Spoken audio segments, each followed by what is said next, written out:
I was actually researching some of your previous kind of chats, and you did mention the pricing and kind of how you've described that to some of the talent as per minute, right? So on that note, how did you initially kind of convince them, to join and that was worth their time and kind of come up with a kind of per minute kind of model? Well, first, we were just lucky to, take some of our friends and family who came on the platform, like people we knew. Martin was an athlete at USC. Devin and I went to Duke. We had a lot of friends that were NFL players or basketball players.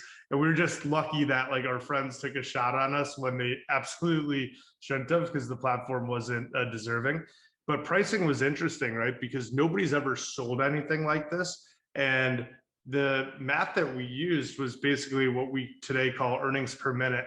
So for pro athletes, we would take their salary, their annual salary, which is publicly available online, divided by 2,000 hours in a work year, 50, 40-hour weeks, divide that by 60, which is about the average length of a video, and we could find out how much money they make per minute. So for example, Andre Drummond from the Detroit Pistons at the time was a max salary NBA player making $25 million a year. When I first brought this to him, he's like, this is awesome, but I probably need to pay, $20,000, $40,000, like some crazy amount of money like that. And I gave him this math. And does anyone really get a math here? Does anyone know how much money you make per minute if you make 25 million a year? I wish I could say I do.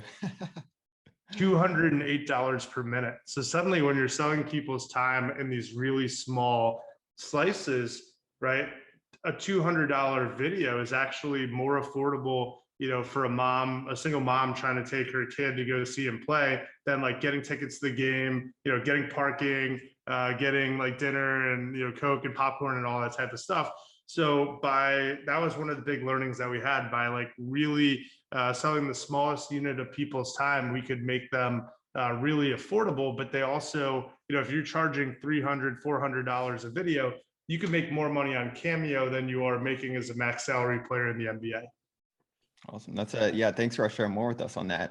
So do you use that same kind of model for the talent across the board, or is that specific to the kind of categories? It started with sports. That's how we got people to charge like way lower than you would think. So $1 million athlete might be $5 on Cameo, which the math didn't make sense to people originally, but like once they realized like, oh, okay, like whatever.